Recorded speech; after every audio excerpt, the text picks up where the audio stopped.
YouTube really blows. I understand I may be preaching to the choir here, but goddamn, I need to vent. You may remember the Where's the Fair Use movement that started some years ago, spearheaded by Channel Awesome, YMS, and IHE, which has been since co-opted by the whole damn website. And I remember a hopefulness filled the website around the time, thoughts that things could maybe change. Perhaps it was the beginning of the end of the big entertainment companies having a stranglehold over the site and its creators, and that YouTube itself really cared about us and their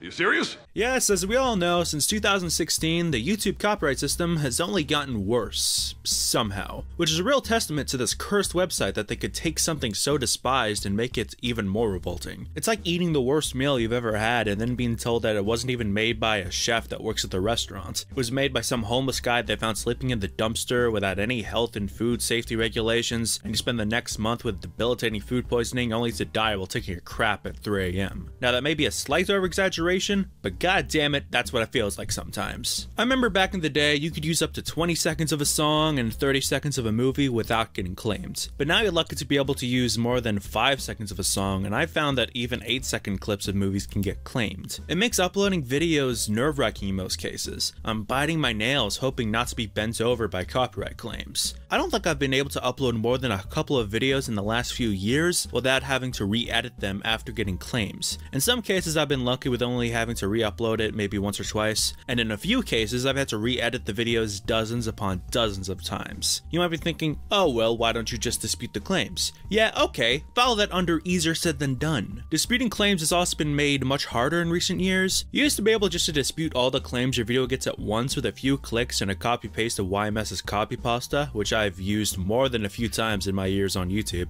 Thank you, Adam. And bam, your video has been disputed. But now you have to painstakingly dispute each claim, and when some videos can have up to 15 claims, it's a lesson in not wanting to pull your hair out over repeating the same things over and over again and clicking the same options. But even when the act of disputing was easier, you still had to rely on the copyright holders, not simply holding onto your video even if it's well within the bounds of fair use. But just because they say it breaches their copyright, the claim stays. They don't have to prove the creators are committing copyright infringement, they just have to say they are. But if you're lucky, the company in question will just make you wait the full 30 days before letting the claim expire. There's been very few cases where the copyright holders actually willingly relinquish the claims, at least in my own personal experience as a small creator. Netflix is the only big company I have seen do this. After my Metal Lords video was looking to turn into a Lords of Chaos type incident, oh don't worry, we'll get to that, I originally had to re-edit and re-upload it 6 times a day for like a week straight until the disputes I sent through surprisingly was relinquished. I never rely on disputes. In my experience, it's far easier to just quickly re-edit a section of a video than wait for months for a dispute to get my video back. But you can get your video back even if the copyright holder is being a big bully. Lord, I feel like picking on someone.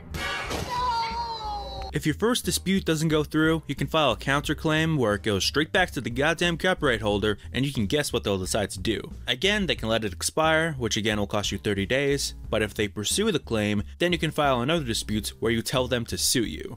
And in most cases then, the copyright holder will back off. And in the worst case scenario, where the copyright holder is not acting in good faith, like copyright holders often do, this can cost you up to 3 months. 3 months just to claim rightful ownership of your own video. And to make matters worse, it's a bad idea to file more than 2 counterclaims at once, because if all the counterclaims come back as a screw you, you will get strikes in your account, and your YouTube account is gone, daddy gone, love is gone, it's gone, daddy gone, love is gone. YouTube's copyright system is so bad that the regular ass movie reviewer can get their channel removed for just wanting to unblock or remonetize their videos. I understand that these rules are in place for the people who upload full movies and such to YouTube. Yeah, I totally get the reasoning for wanting those accounts gone. But does the whole system have to be so weighted to be on the side of the big conglomerates when a good portion of the people using the means to dispute the claims in their videos are people making transformative content? Is anyone going to watch my retrospectives or reviews instead of going out and watching or listening to the original content on their own?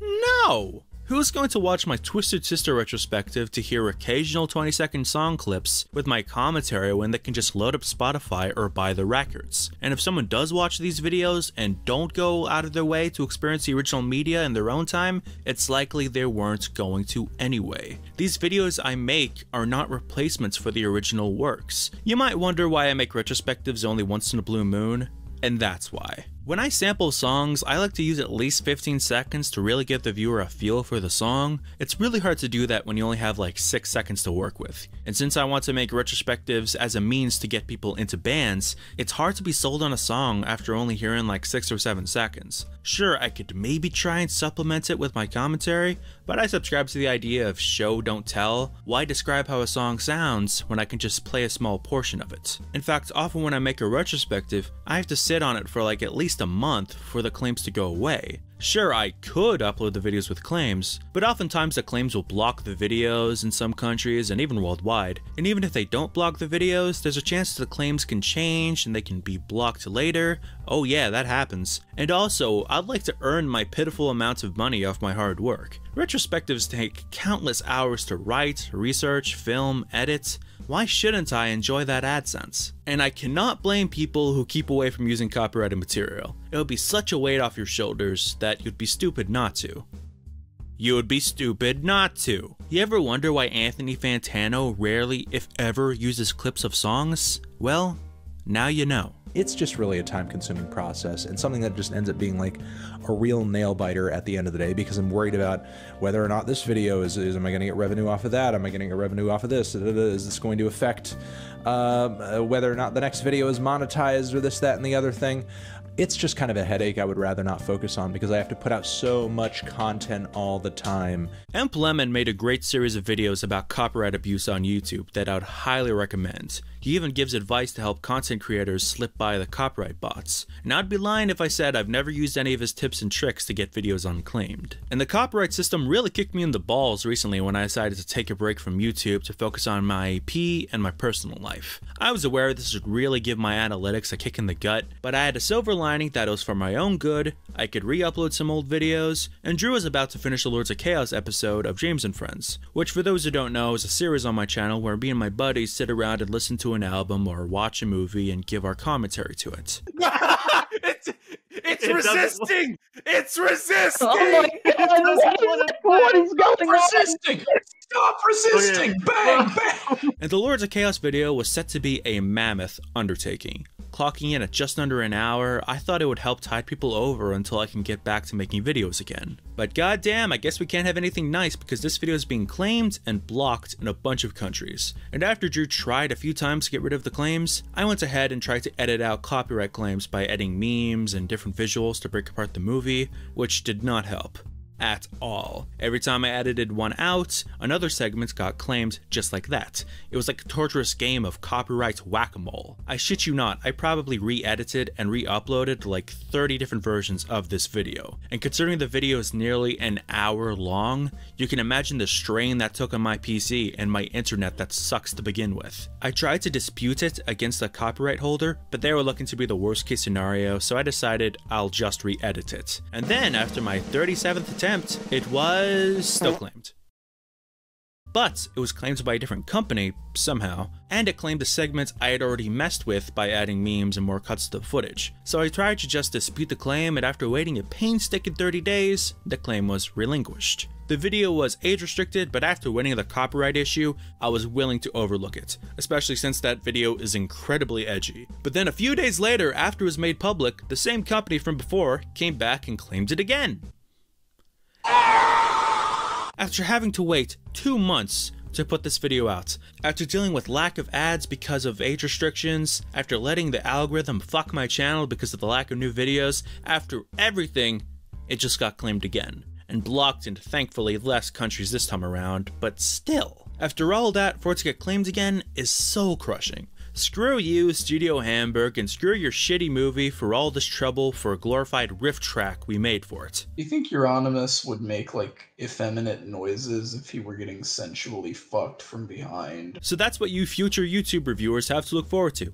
Sounds fun. doesn't it? And this doesn't even scratch the surface of every claim problem I've had to deal with. I had to re-upload the Skid Row retrospective due to it getting claimed a day after it was uploaded. I had to re-edit the Misfits, Lost Boys, Weezer, and Metallica videos up to 10 times. I can go on. But if you really want to get into reviewing music and don't want to be screwed too badly by the copyright system, I'll give you a few pointers. Now this is mainly for music reviewing, but many of these tips carry on to movies as well. First off, keep your claims short and concise. As mentioned before, 8 seconds is all it takes for you to get claimed. You can sometimes stretch it and not get claimed, but you're kind of playing with fire. If you're showing off lyrics, you can cut out music in between the vocals. I've done that before.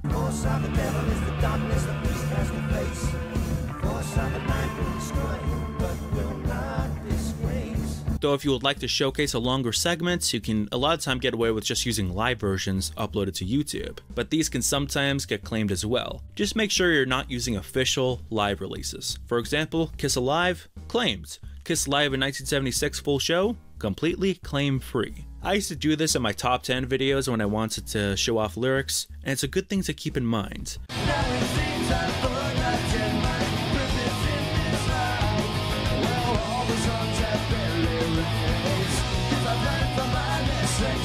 Though you'll have to rely on the song being played live to begin with, the footage and audio being usable, and not being claimed for the melody of the song itself. That happens. Very rarely, but it can happen. You can also consider changing the pitch or adding effects, but with the music, it's best to keep it pure, because boomers will be bamboozled if you add an obvious wah-wah effect to Highway Star.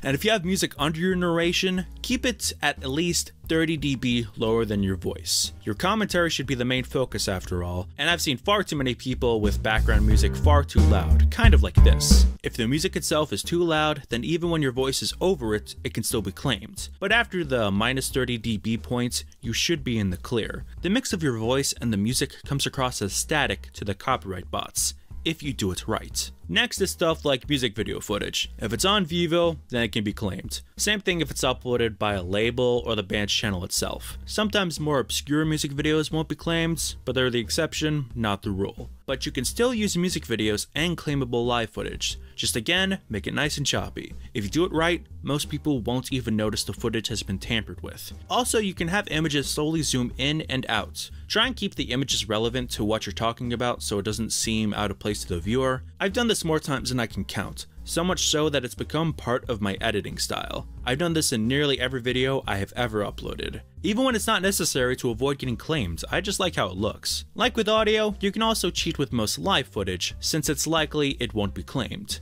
But the same rules apply. If it's from a live DVD, then it's likely claimed. For example, AC/DC Live in 1991 at Donington. The show they used for the AC/DC Live album and DVD is claimed, but AC/DC Live in 1991 in Moscow? Not claimed. Not saying you can't use claimable footage, like I said you can, as long as you know you have to use some trickery in order to not have any claims. Also, independently shot footage like from a phone or something is nearly always claim proof. If you're not sure if something is claimable, just look in the description, and if you see stuff like writers and labels, then yeah, it's claimable. But if you don't see any, then you're pretty much free to use it. Sure, sometimes you'll get a manual claim from the companies who own the footage, but that happens very rarely and I wouldn't really worry about it too much. So there you go. There's my whining and tips and tricks for the dreaded YouTube copyright system. Take a shot every time I say copyright or claim in this video. So now you too can make your own YouTube videos about why Def Leppard's slang is actually a misunderstood masterpiece. I look forward to seeing you all in the unemployment line.